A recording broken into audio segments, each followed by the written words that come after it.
Are you ready for your driving test? If you are, let's go in. So this is a test center. So you're gonna grab a seat with your instructor. Your examiner's gonna come out at exactly the time that you're given. So if it's at 11:01, they're gonna come out at 11:01. If they don't come out in about 5 to 10 minutes, knock on the door. It's probably because something's wrong. Maybe you got the times wrong. Maybe your test got cancelled. So knock on the door if they don't come out exactly the time within 5 to 10 minutes of that. So a few tips: make sure you guys come here 5 to 10 minutes early so that you guys can park up. You don't want to be late. So let me just come out the test center. When you're driving, and there might be traffic. In this case, there isn't, but there might be an accident, sorry, and you might be delayed. So you want to get there a bit early. So about 5 to 10 minutes early is sufficient. Now let's go towards the car park. It's good to know your test center area. If it has a car park, make sure you learn how to do reverse bay parking. So here we are. Now the test center itself, the test itself is going to be 35 to 40 minutes long. The first 5 to 10 minutes is going to be very nerve-wracking.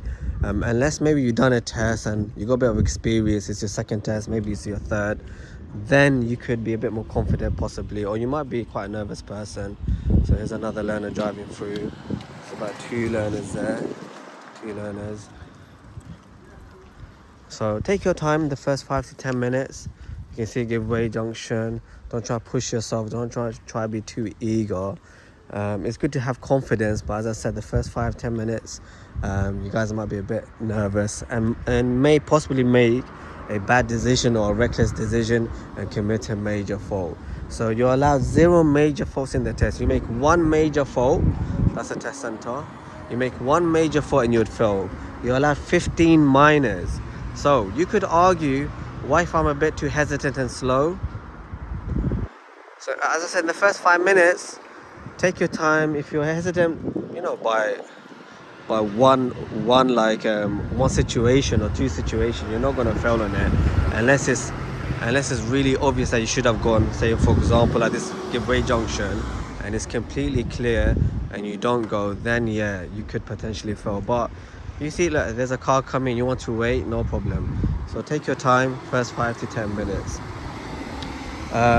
Make sure when you come to the test center as well, you know the area.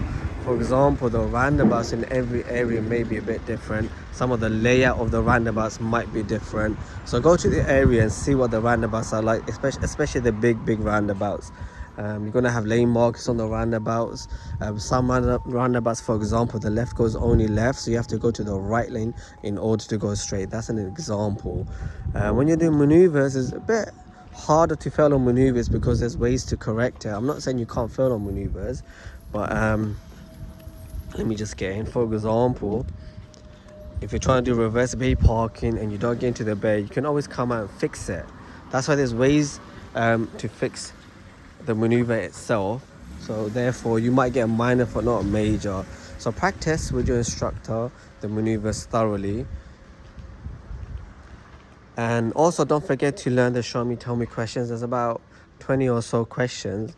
Once you go through it once or twice, trust me, it'll be in your head.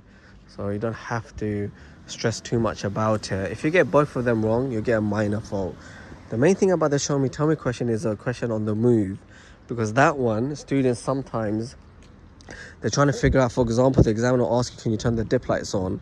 And say you forgot how to turn and you're just trying to figure out, and you're looking at your car, your accessories of the car, and then you lose focus of the road itself, and therefore now you lose control of the car. That could be a major fault. If you don't know the answer to the question, try to blag it, try to say, oh, I think it's this, and if it's not, as I said, you get a minor fault. It is really important though that you learn the wipers and the demisters, because if it rains, let me show you the weather. Right now it's sunny, but if it rains, you have to know how to put the wipers on, how to demist the window. So definitely learn those two. When you come with your car as well, make sure the tires are in good condition, because the examiners can refuse your test if the tires are a little bit low, if there's cuts or bulges. or if the tread is wearing out. So the examiners can refuse your driving test. Make sure you have your provisional license. The exam will not go ahead if you don't have your provisional license. Now the theory test, they do ask you to bring it, but they never really check, so you won't get a chance. The examiner won't really ask, because you have to pass a theory in order to book a practical driving test.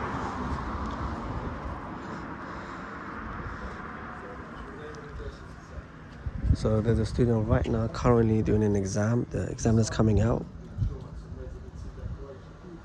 Can you hear that? He's asking the student to sign the insurance paper and all that. So that's what they do. Anything else? So maneuvers. There's about 3 maneuvers, potentially 4. Reverse bay parking, forward bay parking. Let me just show you the examiner. I don't want to show you his face. There you go. So they'll ask you reverse bay parking, forward bay parking, parallel park.